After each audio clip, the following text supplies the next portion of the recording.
la vision prospective du gouvernement, ses priorités dans le cadre du partenariat public-privé sur le contenu local et du contenu local. Je dirais notre pays, le Sénégal, une indépendance politique sans encore une totale souveraineté économique. Comment, en effet, ne pas nous interroger?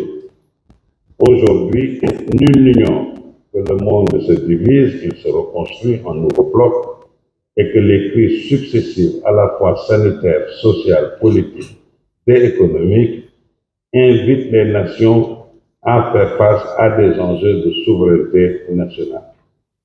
C'est certainement le bon moment de réduire progressivement notre dépendance extérieure. L'entreprise veut savoir les lignes et dogmes de notre gouvernance économique et sociale. Monsieur le ministre de l'Économie, Président, sans anticiper sur ce que le gouvernement entend faire pour son secteur privé national, permettez aux parties de l'entreprise de vous soumettre quelques propositions. Premièrement, préservons les acquis majeurs du dispositif réglementaire et juridique régissant le partenariat public-privé. Renforçons les pouvoirs de l'autorité de régulation de la commande publique pour les mécanismes de contrôle et de suivi de ces décisions. Réservons exclusivement les ressources du budget consolidé d'investissement aux entreprises à capitaux majoritairement nationaux créatrices d'emplois durables. Élargissons le contenu local dans les secteurs porteurs de croissance et stratégiques par la mise en place d'une loi de portée générale sur le contenu local permettant aux départements ministériels concernés de procéder à des déclinaisons réglementaires et juridiques en fonction de la nature du secteur d'activité. Ces propositions du Conseil national du patronat sont le fruit de réflexions et de travaux antérieurs que nous avons réalisés.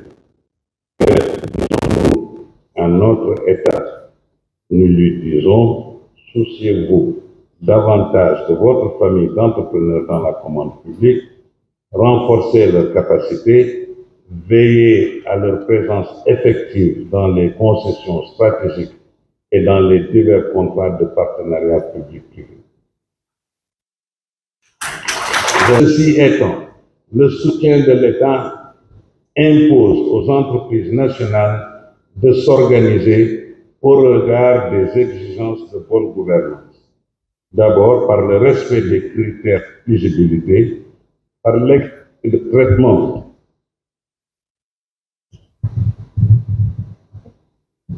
par l'égalité de traitement des soumissionnaires, exige aussi de nous de la transparence des procédures, en plus de l'évaluation de la santé financière de nos entreprises, parce que les questions de ratio utilisées pour définir notre performance peut-être sont à revoir. Et puis pourquoi, et une question posée, pourquoi y a-t-il un sous-financement de l'économie? Monsieur le ministre de l'Économie, nos premiers échanges que nous avons eus nous ont permis de vous présenter ce que nous percevons comme bon pour l'investisseur privé et pour l'État. Le Sénégal doit tirer profit de votre riche parcours professionnel. Je suis en train de vous mousser un peu, vous n'écoutez pas. Je dirais que le Sénégal doit tirer profit de votre riche parcours professionnel et de votre engagement patriotique. Donc, l'intégration de notre secteur productif, nous la voulons plus forte. Notre pays dispose de pôles de compétitivité dans tous les secteurs de l'économie nationale, de potentialités énergétiques, minières, agricoles, industrielles et dans divers services, mais aussi d'infrastructures de dernière génération et d'un savoir-faire sénégalais. Le regard du parti de l'entreprise mesure à quel point l'action de votre département ministériel est multiforme. dans sa relation avec son État, visant la forte intégration de son secteur productif, l'entreprise souligne qu'il n'y a rien d'exceptionnel de son secteur privé national. Cela se pratique un peu partout dans le monde, dans le plus grand silence et une profonde complicité entre l'État et son secteur privé national. Le parti de l'entreprise précise aussi qu'il ne s'agit pas et qu'il ne s'agit point d'opposer investissement direct étranger, investissement national. Nous ne sommes pas les uns contre les autres. Le Sénégal doit demeurer ce pays attractif de flux financiers d'investissement privé étranger, contribuant au produit intérieur brut, s'acquittant de ses obligations fiscales et sociales et créant aussi des emplois durables. Il s'agit bien d'entreprises de droit sénégalais. Dans la coopération économique bilatérale et multilatérale que nous voulons, c'est celle qui définit nos priorités et centres d'intérêt nationaux et qui privilégie l'autre pays la plus avantageuse pour le Sénégal. Aujourd'hui, l'actualité économique en Afrique porte sur là où les recapitalisations et ventes de filiales de multinationales, y compris dans notre pays, le Sénégal. Vous savez tous à quoi je fais référence. Le CNP dit non à l'immobilisme, non à l'attentisme, en mobilisant d'ores et déjà l'actionnariat privé national. Et soutenir cet actionnariat, mobiliser un grand pas, afin que les opérations financières ne se fassent pas au profit d'autres privés étrangers. Notre pays, le Sénégal et sa souveraineté budgétaire, l'entreprise peut y apporter sa contribution dans le cadre d'un partenariat entreprise-impôt-douane. Monsieur le directeur de cabinet du ministre des Finances et du Budget représentant le ministre des Finances absent, qui est à nos présentes assises, nous parlera de civisme, d'équité, de transparence et de contentieux. Je dirais se parler pour mieux se comprendre, pour plus de civisme et un devoir citoyen, plus d'équité, un besoin d'élargissement de l'assiette, plus de transparence, une exigence de dématérialisation généralisée, mais aussi pour moins de pression fiscale sur les mêmes contribuables, une demande légitime, moins de contentieux de procédures d'arbitrage et de règlement à éviter. Je remercie le directeur général des impôts et domaines ainsi que le directeur général des douanes pour la qualité de nos concertations techniques. À l'entreprise de comprendre la politique budgétaire de l'État et ses mécanismes de mobilisation de ressources internes, à l'État d'accompagner l'entreprise surtout lorsqu'elle est en difficulté et que le chef d'entreprise est de bonne foi. Je disais aussi que la presse, qui est ce quatrième pouvoir, mérite toute notre attention. L'héritage de la dette intérieure, c'est la continuité de l'État. L'entreprise comprend qu'il faut laisser, après la présidentielle, un peu de temps au temps. Donc des centaines de milliards d'endettements sont cumulés auprès de nos entreprises de pétrole et gaz, ainsi que les infrastructures et du BTP, etc. Une date de paiement des créances dues, cette visibilité, l'entreprise en a aussi besoin. Les audits, la reddition des comptes et un acte de bonne gouvernance, l'entreprise y adhère. Cependant, cela ne devrait pas se traduire par l'arrêt d'exécution des contrats publics-privés en cours, sauf au cas, bien entendu, d'irrégularités et d'anomalies constatées. Les urgences sociales. L'entreprise a toujours été solidaire aux urgences sociales du gouvernement. Pour rappel, lors de la crise sanitaire, les entreprises s'étaient mobilisées énormément. La problématique des subventions, c'est la soutenabilité au-delà d'une certaine durée sur le budget de l'État et sur les entreprises. La prudence, c'est ce que nous souhaitons afin d'éviter autant que possible ce que nous avons connu les années précédentes avec comme conséquence une multiplication de créances échues non payées. Nous pensons même si le contexte socio-économique est difficile pour tous, qu'au moins une partie de la population a des capacités de résilience plus fortes que d'autres. Et c'est une des raisons pour lesquelles nous préférons une politique sociale ciblant davantage les couches sociales les plus vulnérables et vivant dans la précarité. De ce fait, une approche affectant moins le budget de l'État. Le CIPENS 2024, l'accélération de la digitalisation, puissant levier de compétitivité de l'économie sénégalaise et africaine. Le monde est dans la transition digitale, dans l'internationalisation des plateformes, la 5G, dans cette quête de souveraineté numérique. Monsieur le ministre de la Communication, Monsieur le ministre du Travail, de l'Emploi et des Relations avec les institutions, notre groupement professionnel des nouvelles technologies optiques a soumis au gouvernement 5 projets de partenariat public-privé de souveraineté numérique et créateurs de plus de 200 000 emplois. Les 10 projets portent sur l'identité numérique, sur la digitalisation des chaînes de valeur agricole, sur la digitalisation de l'administration centrale et territoriale, la numérisation des archives, le offshoring à forte valeur ajoutée. Quant au call center, créateur aussi de centaines de milliers d'emplois jeunes, qu'ils soient trilingues, français, anglais, arabes, c'est possible, nous disent-ils, en captant les opportunités offertes par la mondialisation des services du travailleur transfrontalier des plateformes. Ensemble, nous pouvons relever les enjeux et défis de la gouvernance du numérique et de l'emploi. Dakar Industrie 2024. Consommer sénégalais et produire sénégalais pour la souveraineté économique.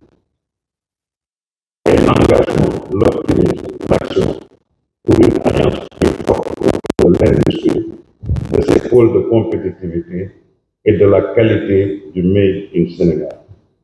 Monsieur le ministre de l'Industrie et du Commerce, je prends aussi l'opportunité de vous remercier pour l'écoute et de l'audience que vous aviez donnée hier au menu suite au problème qui était posé, pour dire que maintenant tout va bien.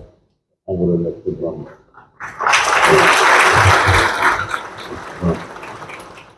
Avec un seul département ministériel réunissant le commerce et l'industrie, le parti de l'entreprise a bon espoir qu'il sera possible d'avoir une meilleure régulation économique privilégiant la création de valeur ajoutée nationale industrielle, corrigeant les distorsions et rendant accessibles les produits de grande consommation à sa population.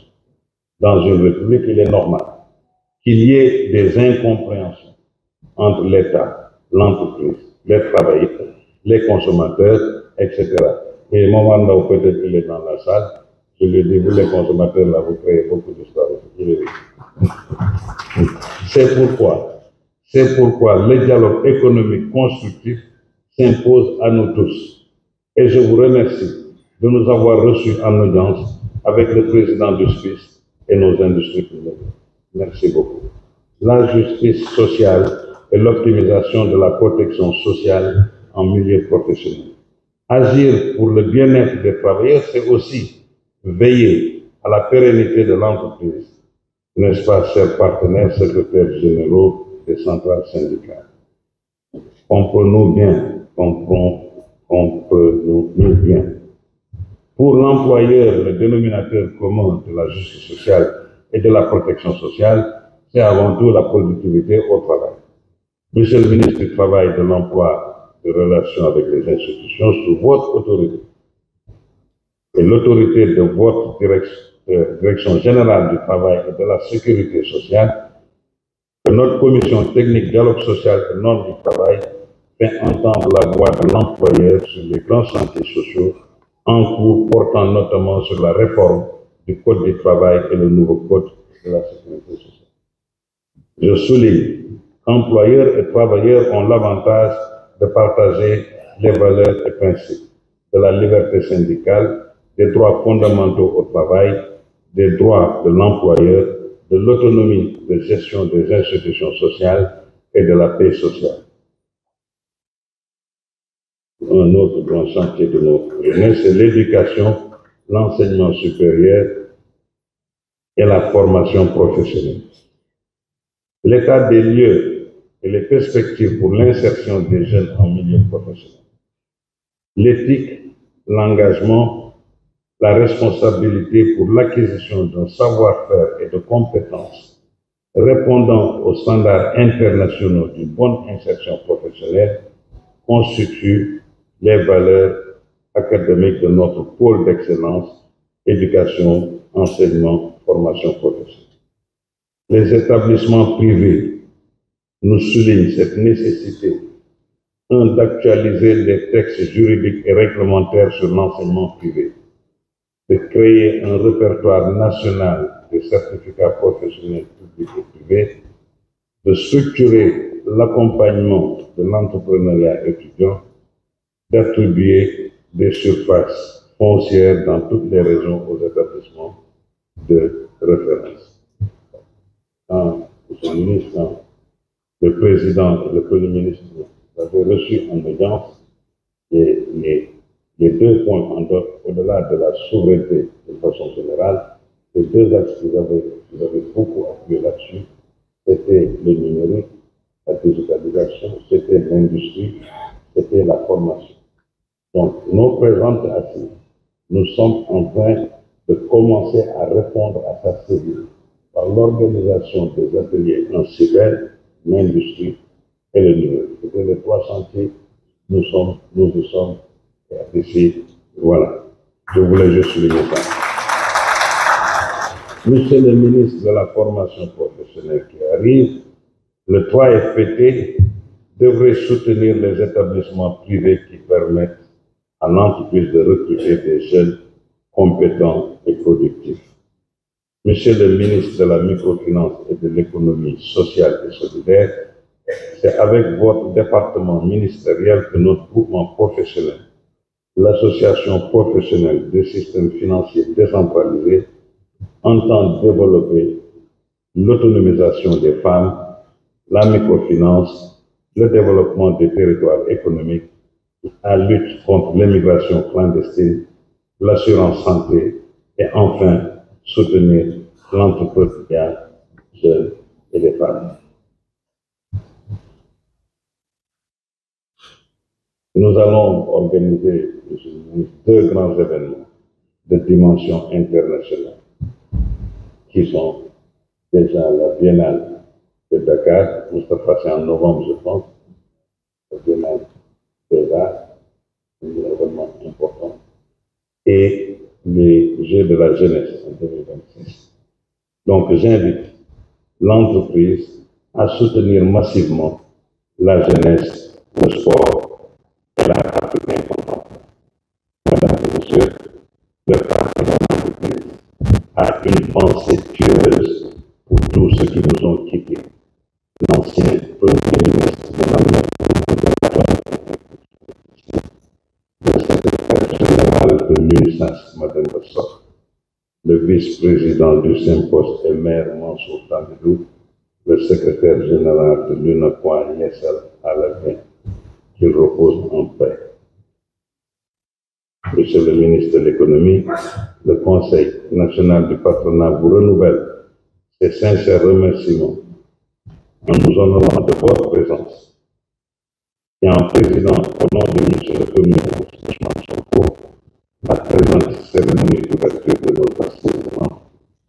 Merci aussi à l'ensemble des ministres présents à notre cérémonie. L'entreprise exprime sa profonde gratitude aux ministres et directeurs de cabinet qui vont présider les activités sectorielles de la présente édition. Merci à nos partenaires institutionnels, la Fondation le PIB, ainsi qu'à l'ensemble des entreprises qui ont soutenu la présente édition de nos assises de l'entreprise. Le CNT écoutera toujours, il rassemble, il fait entendre notre voix.